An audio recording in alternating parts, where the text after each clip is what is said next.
Irmãos, abra sua Bíblia em João, no capítulo 16. Aos nossos visitantes aí, Deus abençoe. Obrigado, meu amigo. Aos nossos visitantes. Você já é visitante, Tinel? Você é visitante, irmão? Mais ou menos, né? Não é mais. Madalena também. Que Deus os abençoe. Amém. Amém, amém. Que Deus os abençoe.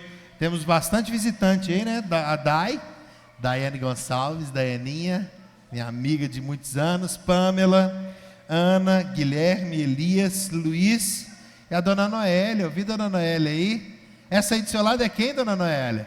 Essa aí do seu lado é quem? É dona Elza? Que bom revê-la aqui. Que Deus te abençoe, minha querida irmã, em nome de Jesus. Amém?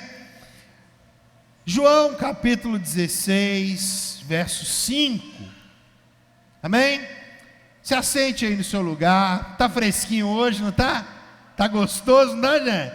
Mas vocês vieram de Montes Claros. Montes Claros, quem veio de Montes Claros, qualquer lugar. Não, aqui está igual, irmã, vigia. Esse pessoal que veio de Montes Claros não pode falar de calor não, né, gente? Hã? Então vamos para lá amanhã. Amém? Se acomode no seu lugar aí, em nome de Jesus. Aí, ó. Quem está com alarme aí, ó? Rapidinho. Deu? Amém? Irmãos, semana passada eu não estava aqui. Vocês repararam que eu não estava aqui? Repararam? Não? Nossa Deus. Quer matar um pastor é falar que não sentiram falta dele, né? Aí o problema está grave no negócio. Mas semana passada eu, minha esposa e minha filha fomos para um descanso. Graças a Deus foi muito bom. Eu assisti, né, o culto também, algumas partes.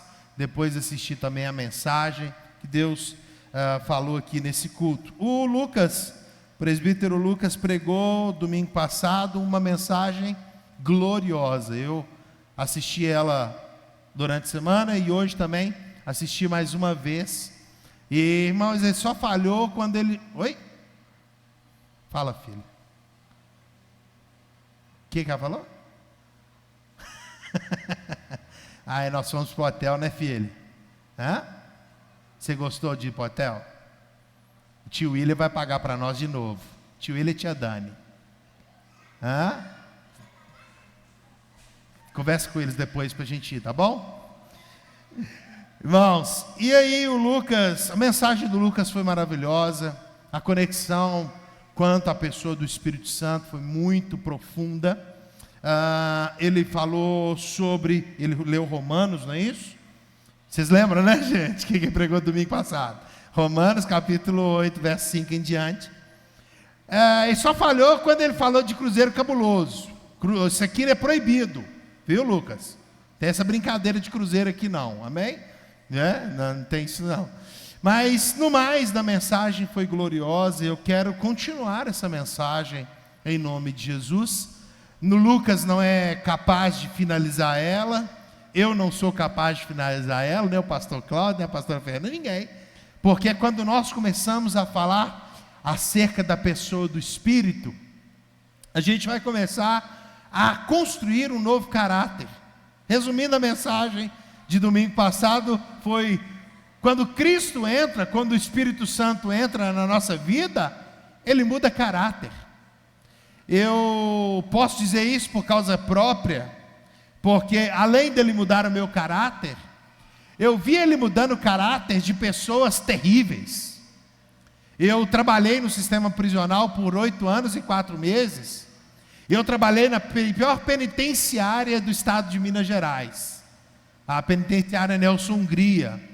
Lá eu conheci pessoas que, na sua forma de pensar, não comeria a sua mesa. Eu conheci pessoas que, pela mídia, ou pela história, ou pelo histórico dessa pessoa, ela não é digna nem de ser salva no seu quesito graça. No seu, tá? Porque no de Deus é um pouquinho diferente. Eu já falei para vocês, eu recebi palavras proféticas de homens que tinham na sua carcunda, como diz o bom mineiro, né? Como diz o bom mineiro, na sua carcunda 40 homicídios. Eu recebi palavra de uma vez de um homem que ele era chamado, apelidado de maníaco de contagem. E essa palavra se cumpriu. Se eu fecho a minha crença, se a minha crença me limita, eu não recebo o que Deus tem para falar. Irmãos, se Deus quiser falar com você, Ele vai usar uma pedra. Concorda comigo ou não, irmãos? Se Deus quiser falar com você, Ele vai fazer igual o desenho de Chapolin, igual a série Chapolin, a melhor série de todos os tempos, que a pedra voa. Lembra desse episódio? Vocês lembram, né, gente? Não? Vai assistir comigo depois. Esses dias eu fui assistir com a Isabela Chaves, eu e Isabela, vamos assistir Chaves. A pergunta da Isabela para mim: papai, por que aquele menino apanhou de graça? O Chaves tomando o cocão do seu Madruga. Aí eu falei: nossa, que série pesada, né, para minha menina. Deixa eu mudar isso aqui. Mas crescemos com ela, né, gente? Quem tem mais de 30 aí sabe o que eu estou falando. Nós crescemos com ela, né? E aí, irmãos, quando eu, por exemplo, vi pessoas regeneradas, pessoas que, para a sua ótica social, elas nunca teriam a oportunidade de aceitar a Jesus, porque o nosso evangelho, infelizmente, ele é muito fechado para se abrir a todos. Uma pergunta aqui que vai cair no seminário teológico da nossa igreja: Jesus morreu por todos ou para alguns? Por todos. E por que nós proibimos as pessoas de entrarem para o barco eterno de Deus, para a arca de Noé de Deus? Quando nós pensamos na arca de Noé, a Bíblia vai dizer que Noé mais 7 pessoas foram salvas, e Deus ainda na sua misericórdia, deu a oportunidade de muitos aceitarem as boas novas daquela época. Noé, quando estava ali pregando, irmãos, ele pregava um sermão que talvez para você seria um problema. Ele não pregava esse sermãozinho, né, David Leonardo, não, que acaricia a cabeça do caboclo, não. Eu imagino Noé pregando na terra dele, lá na época dele, dizendo: vai vir condenação sobre essa terra. Deus, Jeová, Yahvé, mandou eu vir aqui dizer que se arrependam, porque vai vir um negócio chamado chuva e vai matar a todo mundo, vai condenar todo mundo, ou vai condenar aqueles que estiverem fora da arca da aliança, da arca de Noé. E aí, com isso, a gente começa a pensar que Deus, antes de trazer uma condenação, Ele vai trazer uma palavra de misericórdia. Amém, irmãos? Essa palavra que eu vos prego nessa noite, uma palavra de misericórdia. Sabe por que misericórdia? Porque você ainda tem a oportunidade de ouvir com seus ouvidos humanos o que eu estou pregando. O problema é quando não passa da parte aqui normal para o espírito. O problema é quando o diabo, né, o inimigo da nossa alma, ele tem um poder tão absurdo de bloquear a revelação que eu quero trazer ao seu coração nessa palavra dessa noite. E aqui, olhe para mim, muitos estão aqui de corpo presente.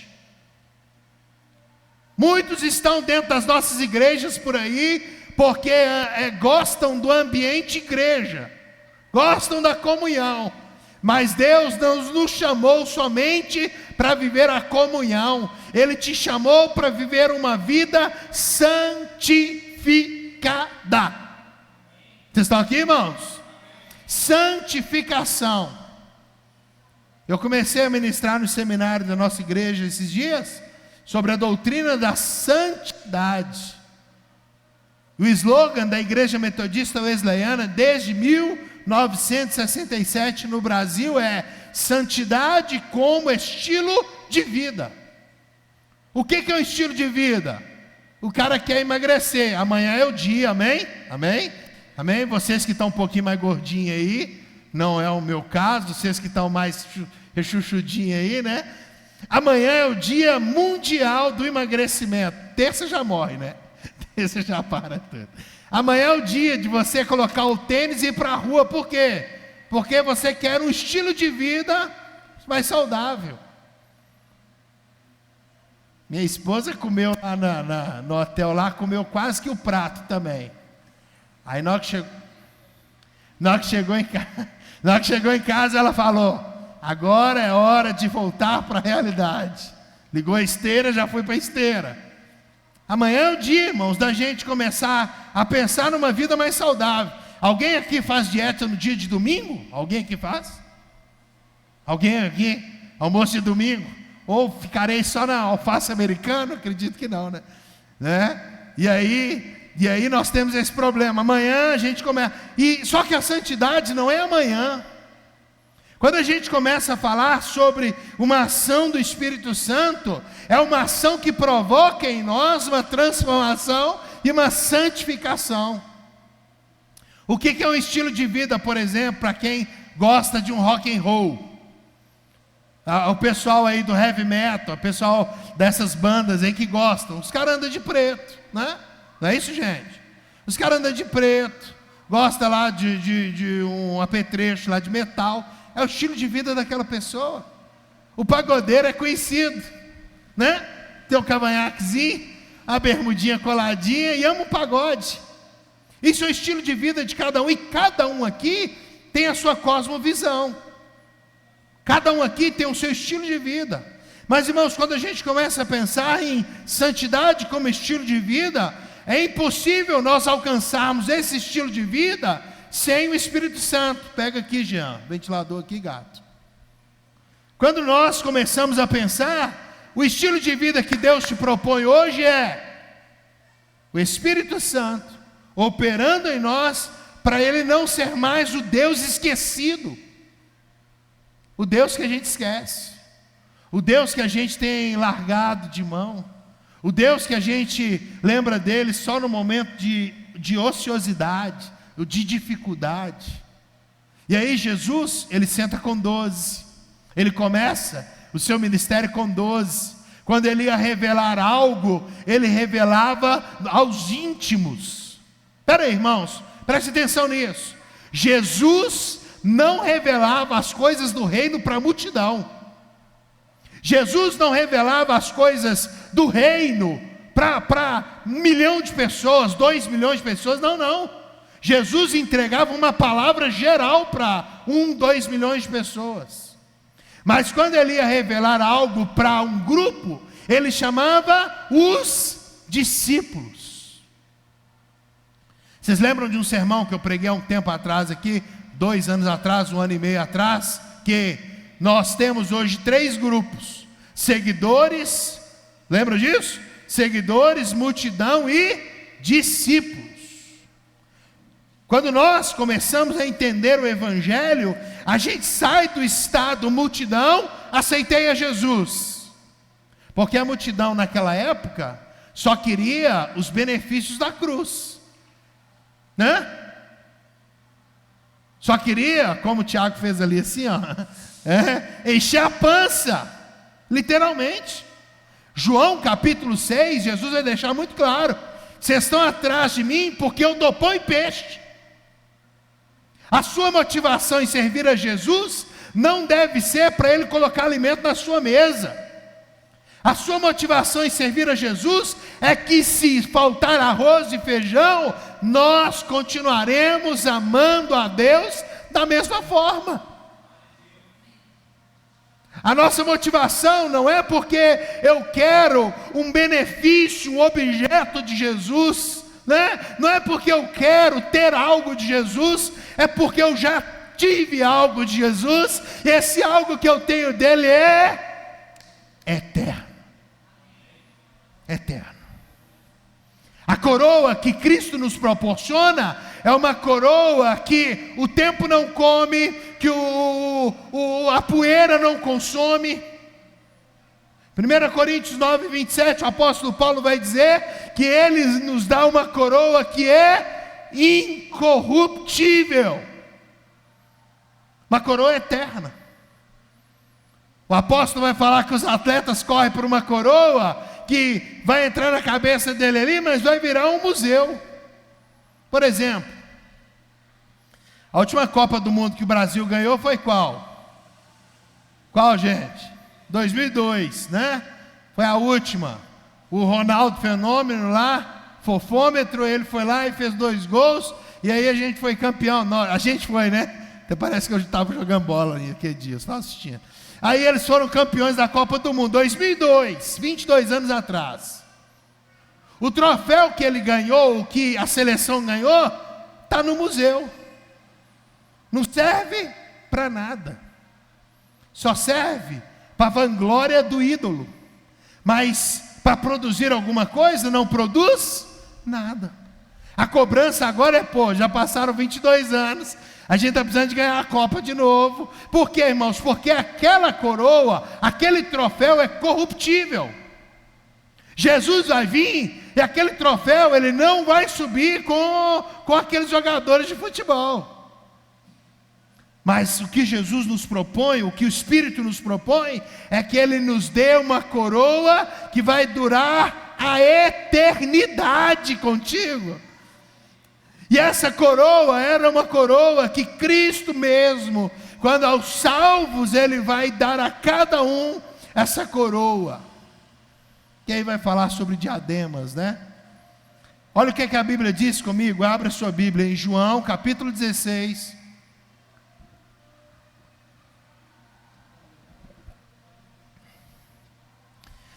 João 16, obrigado, Jesus.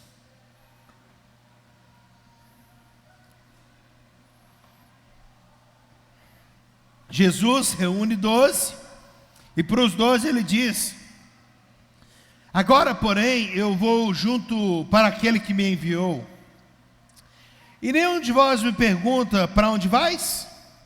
Sei que, ao dizer-vos sobre o que ocorrerá, o coração foi tomado de tristeza. Quem estava na oração aqui hoje, eu falei sobre tristeza. Todavia, eu vos asseguro que é para o vosso bem que eu parta. Se eu não for, o advogado não pode vir para vós, mas se eu for, eu o enviarei. Quando então ele vier, convencerá o mundo do seu pecado, da justiça e juízo. Preste atenção. Jesus agora está falando que o Paráclitos, o advogado, o conselheiro, o Alos, o Deus da mesma espécie, o Espírito Santo, ele vai agora nos convencer, vai convencer o mundo do pecado. E aí Jesus vai dizer, do pecado, porque a humanidade não crê em mim. Da justiça, porque eu vou para o Pai e vós não me vereis mais. E do juízo, porque o príncipe deste mundo já está condenado. Amém? O Espírito Santo, irmãos, ele em uma única vez, ele tem a oportunidade de te convencer do seu pecado. O Espírito Santo, a função primeira dele ao não crente é convencer a você que você é um pecador e precisa dele para se redimir. É isso que Jesus está dizendo. Do pecado a justiça e juízo. 9, verso 9. Do pecado, porque a humanidade não crê em mim. É possível a gente estar numa igreja e não crer em Jesus? É possível alguns virem à igreja hoje aqui, por exemplo, e não entenderem e não se renderem a Cristo? A forma que nós, metodistas, cremos é que é necessário que o homem ceda à vontade de Deus. Os arminianos creem que é necessário que eu, sabendo que Ele é santo, vamos dizer que essa luz é o Espírito Santo, e eu vou até a luz. para eu me render. E por quê? Porque agora o Espírito Santo está fazendo em mim aquilo que eu preciso fazer, é declarar e arrepender do meu pecado. É impossível você alcançar o estilo de vida santidade sem arrependimento do seu pecado. E não tenha que eu estou te julgando, tá bom? Amém? Olhe para mim. Não tenha que assim, o pastor sabe da minha vida e está me julgando. Deixa o Espírito Santo trabalhar no seu coração. Deixa o Espírito Santo fazer a obra que ele precisa executar dentro de você. Tem gente que põe um bloqueio, né, Tiago? Em tudo. O pastor está me acusando, me julgando. Não, não. É o diabo que está colocando isso na sua mente para que a verdade do Espírito não entre em você. Porque, irmãos, o que eu estou dizendo aqui não é uma experiência própria do Glauber. Não é uma experiência que eu estou dizendo, irmãos, façam isso porque eu fiz isso. Não, não. O que eu estou dizendo aqui hoje é a palavra de Deus. Glória a Deus. Você dá crédito a essa palavra? Você dá crédito ao que Jesus disse aqui? Pastor, mas é o senhor que está falando. Não, não, não sou eu. É a boca de Cristo, vivo aqui dizendo que o Espírito vem para convencer a humanidade, porque a humanidade não crê no Filho. E aí Jesus vai dizer em João 3, né? Aquele que não crê no Filho não tem o Pai. É impossível você ter o Espírito Santo se você não crer em Jesus como o Senhor e Salvador da nossa vida, e crer que Deus fez a obra toda do jardim do Éden. Se Deus não executou os planos dele. E aí depois Jesus vai dizer no verso 10, né? Da justiça, porque vou para o Pai e vós não me vereis. Irmãos, Dani teve, Kézia teve essa aula, justiça de Deus. Eu não tinha entendido esse termo até participar dessa aula.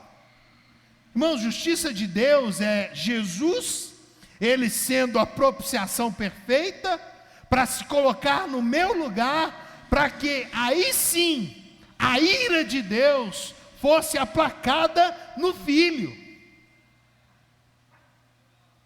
Entenda uma coisa que eu quero dizer. A única obra que Satanás teve foi a de Gênesis 3. O único intento que o diabo teve dentro dessa ótica humana foi Gênesis 3, irmãos. Ele não precisa fazer mais nada. Por quê? Porque a Bíblia diz que o mundo jaz do maligno, está entregue a ele. Vocês estão conseguindo me acompanhar, irmãos? Estou muito acelerado? Estou empolgado? Eu quero que você entenda, em nome de Jesus, a justiça não tem a ver com Satanás. A justiça de Deus não tem a ver com uma obra satânica contra Jesus, nada disso, irmãos. Eu, quando olho a palavra de Deus, eu vejo que Satanás, ele não é ninguém, ele não tem poder contra a vida dos filhos. O Lucas foi extremamente feliz semana passada, dando exemplo do filho, né? Aí ele deu exemplo. A Elisa tem que acordar 3 da manhã para orar, para me pedir alguma coisa, irmãos. A Isabela agora, ela faz até um beicinho assim, para pedir alguma coisa, né? E aí ela vai e fala assim: papai, o senhor faz tudo para mim. Irmão, é menina nós temos que estragar mesmo, né? Menina, deixa a mãe dela já é brava, ela já está na linha com a mãe dela. Papai, o senhor já faz tudo para mim. Não é difícil, Gleiser? Quando o filho pede alguma coisa, a gente fica pensando a possibilidade de dar aquilo. Por quê? Porque agora nós somos filhos. Nós precisamos entender o nosso posicionamento de filho. Deus agora não é somente Senhor da minha vida, sendo Senhor, mas também sendo filho. O exemplo claro disso é eu e meu pai. Ele continua sendo meu pai, mas eu continuo sendo filho. Eu tenho um respeito pelo meu pai de Senhor, normal. Mas eu, quando vou precisar de alguma coisa, quem que eu procuro? Pai, papai, sabe aquele cartão black, preto, senhor, me empresta ele para a gente estourar ele. Eu vou em quem? No papai. Porque, irmãos, nós começamos a entender que o Espírito Santo agora, ele não tem que ficar todo dia te convencendo do seu pecado. Preste atenção. O Espírito Santo agora, ele não tem que ficar todo dia. Irmãos, o Espírito Santo, ele não quer que todo dia você fique, ó vida, ó céus, ó Senhor, pequei mais uma vez. Não, irmãos, o Espírito Santo quer de você uma amizade. O Espírito Santo quer de você um relacionamento. O Espírito Santo quer da sua pessoa um estreitamento de intimidade. O Espírito Santo, irmãos, ele é para nós aquele que me convenceu do meu pecado lá atrás. No dia que eu nasci de novo. Agora ele não tem que ficar todo dia. Agora é diferente, irmãos, agora eu me relaciono. E aí agora o Espírito Santo mesmo chega para mim, aí durante o dia e diz: não faça isso. Confesse o seu pecado. Converse com um irmão em Cristo. Por quê, irmãos? Porque esse papel o Espírito Santo fez uma única vez na minha vida, e agora eu tenho um relacionamento tão profundo com Ele, que eu luto para não viver uma vida pecaminosa. A justiça está relacionada, grave isso no seu coração. Se você um dia quiser mudar, ir para outro estado, país, mudar de igreja, qualquer coisa que nós não tenhamos mais relacionamento, deixa eu te dizer uma coisa, grave isso na sua vida. A justiça é feita por Cristo, e ela já foi feita na cruz do Calvário. Ele é o sacrifício perfeito, Ele é aquele que se entregou, o sangue dele já se derramou na terra para inundar a igreja de Cristo. Aleluia. A justiça é só Ele que faz. A gente está vendo aqui no nosso país, né? Juízes, ladrões julgando pessoas honestas. Estão vendo aí, né? Juízes corruptos usando aquela máquina ali para colocar a sua vontade própria. É diferente desse juiz aqui. Esse juiz é santo. Não há nele nenhum tipo de injustiça. Não há nele nenhuma fagulha de ele foi desleal com o Glauber. Não, irmãos. O que o Glauber merecia? O Glauber merecia uma condenação eterna. Mas como o Glauber creu, agora ele é salvo porque ele crê. Irmãos, eu queria que essa palavra que está aqui hoje entrasse dentro da sua vida, para você nunca mais ser o mesmo e nascer de novo. E aí ele vai dizer, né, no verso 11, Jesus compartilhando o versículo, ele diz: e do juízo, porque o príncipe deste mundo já está condenado. E do juízo. E aí essa semana teve uma polêmica, né, de um pastor. Vocês devem ter visto aí, vocês são mais engajados que eu nas redes sociais, né? William, então, Jesus Nazareno. Engajado, né? Aí o pastor lá acredita em horóscopo. Vocês viram isso? O pastor, não viram? Não vejo. Amém? Não, nem procure. O pastor acredita em horóscopo. O pastor com P minúsculo, ele acredita em horóscopo. Ele acredita, sabe por quê? Porque, olha, irmãos, a base bíblica que ele teve. O interessante é que a Bíblia te dá base para tudo, né? A Bíblia te dá base até para você viver fora do casamento. Entenda, irmão? Você usa a Bíblia do jeito que você quiser. Se você não pegar o contexto, você vai viver uma vida pecaminosa baseado em versículos soltos da palavra. A base bíblica que esse abençoado, esse pastor que acredita em horóscopo, é que Deus colocou Abraão para fora da tenda e disse, o que ele disse? Olhe para as estrelas. Meu Jesus. Me dá o nome desse seminário onde esse pastor fez, que eu não vou passar nem na porta. Ah, é porque Deus chamou Abraão e disse para Abraão: Abraão, olhe para o chão, são seus descendentes. Agora olhe para o céu, são as estrelas. Irmãos, a astrologia não tem nada a ver com a Bíblia. Amanhã você vai escutar Itatiaia, eu ouço muito Itatiaia, né? Aí amanhã você vai ouvir Itatiaia, a sua cor é amarelo. Você que nasceu no dia 18 de março de 2000 e alguma coisa, a sua cor é amarela, o seu número é tal, e o seu... Meus irmãos, o meu destino não está na mão de homens, ou na mão de uma ciência. O meu e o seu destino estão nas mãos daquele que criou todas as coisas. Por que eu estou falando isso? Porque esse mesmo energúmeno que disse sobre astrologia, ele diz que Satanás vai ter a oportunidade de ser salvo no último dia. Ele diz que até Satanás, sabe como é que chama isso, irmãos? Universalismo. Universalista é uma forma teológica que crê que no final, mesmo você sendo pecador, não confessando seu pecado, vivendo uma vida relaxadamente, entregue ao mundo, lá no finalzinho, Jesus é tão bom que vai te salvar, coisa linda. O universalista prega isso. Já contei isso aqui, eu acho que numa quinta teológica. Um dia minha mãe me ligou: filho, daquele jeito dela, né? Ô filho, tem um filme maravilhoso no Netflix, assiste aí. Aí eu fui ver o filme, Universalista do início ao fim.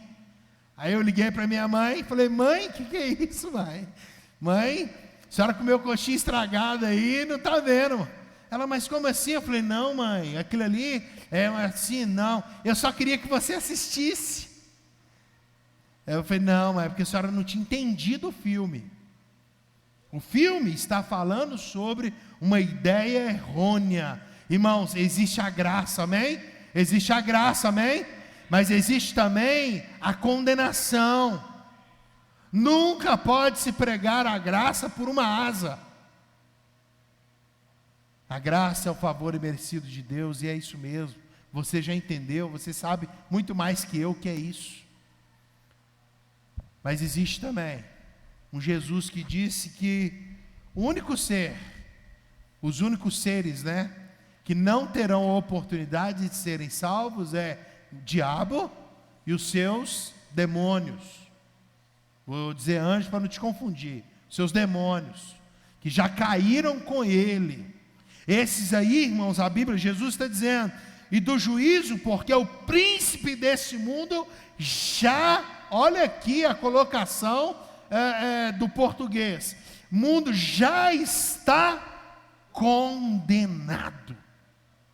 Não há salvação para ele, mas para você que está aqui, glória a Deus, existe a chance de você se render uma vez por todas para ele. E aí Jesus vai dizer um pouco mais, verso 16, João 16. Mais algum tempo e já não me vereis mais. Momentos depois e me vereis de novo. Jesus está falando da ressurreição dele. Então alguns dos discípulos comentaram entre si: o que ele quis dizer com isso? Mais algum tempo e já não me vereis mais. Eles não entenderam, né? Verso 18. E se questionavam: o que significa algum tempo? Não compreendemos o que ele quer dizer.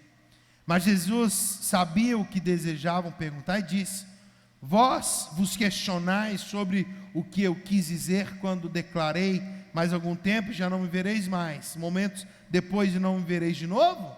Verso 20. Em verdade, eu vos afirmo que chorarão e se lamentarão enquanto o mundo se alegrará. Vós vos entristecereis, porém a vossa tristeza se transformará em alegria. Para a gente orar, para a gente partir para a ceia do Senhor, pensa comigo, irmãos.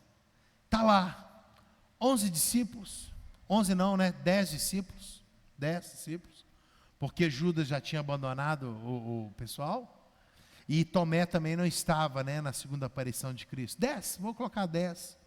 Mas ali, quantos discípulos tinham dentro daquela casa de João Marcos? Sei lá, mais 100. Eles tristes, magoados, preocupados porque a esperança morreu, e a esperança é Cristo. Aí escuta um barulho. Lucas, qual que é o som do carpinteiro? Toque, toque, toque.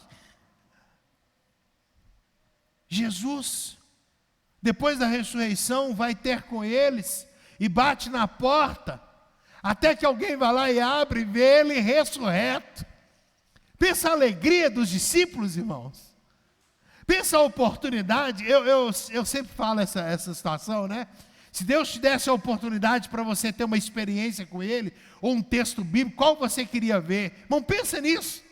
Você está lá triste dentro da casa, dizendo, se Jesus morreu, nós somos os próximos.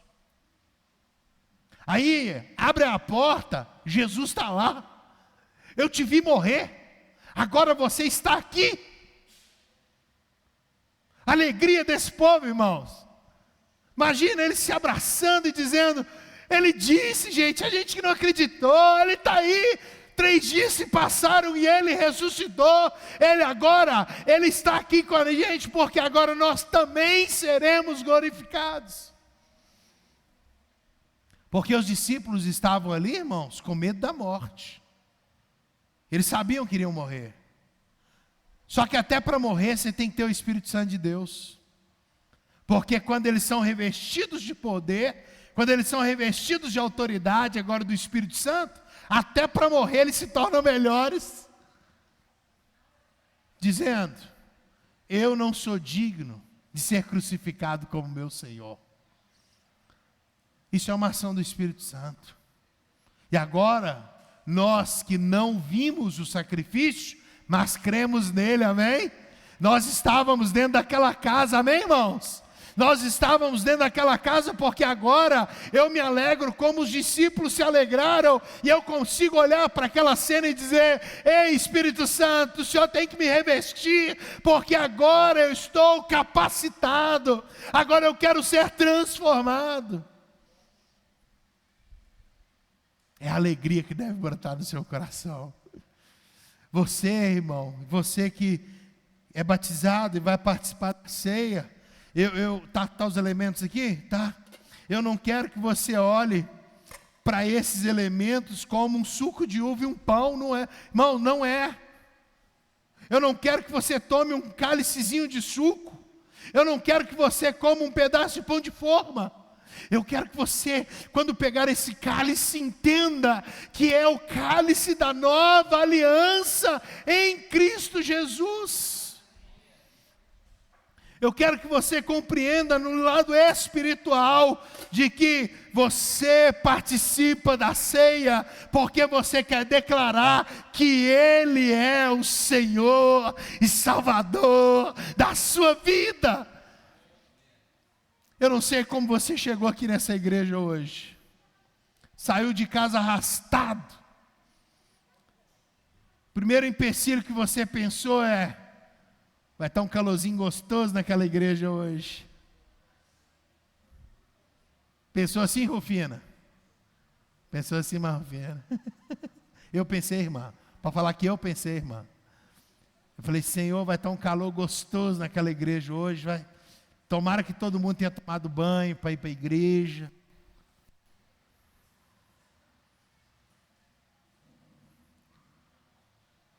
Mas quando eu olho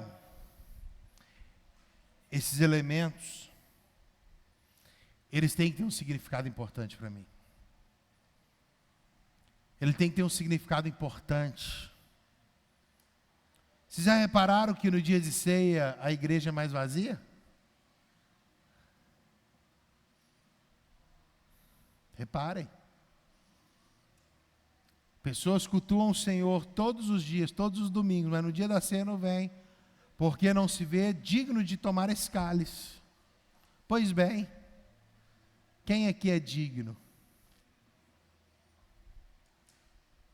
Nós somos dignificados por causa desse sangue. Você consegue ver o sangue de Cristo aqui nesse cálice? Você consegue enxergar que não é um suco de uva, mas é o sangue de Jesus, naquela cruz, naquele momento.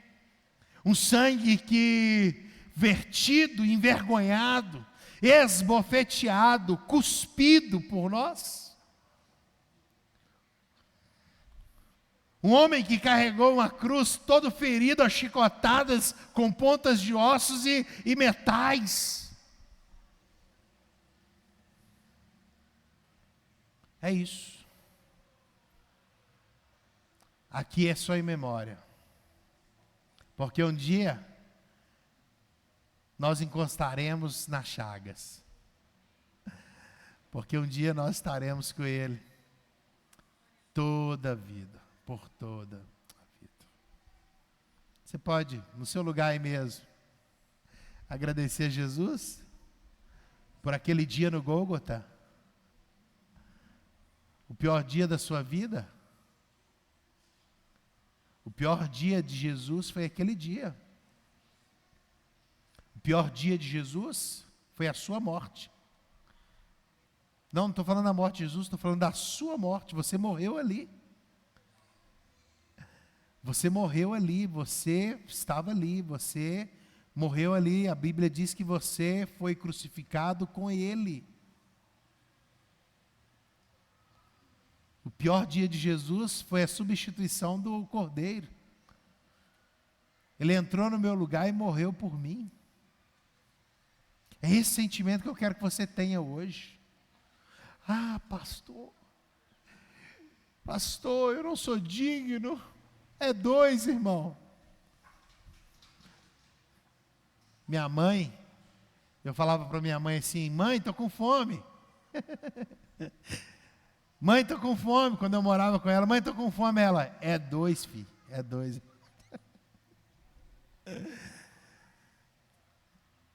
Não há um digno sequer. Jeremias capítulo 5, verso 1. O próprio Deus disse que não há um justo sequer. Eu me alegro com isso, Senhor. Eu me alegro com isso. Saber que eu não sou digno. Mas o Senhor, pela sua misericórdia, poupou a minha vida. Eu não serei condenado, Senhor, porque o Senhor morreu no meu lugar. Amém. Se alegre no Senhor aí no seu lugar, em nome de Jesus.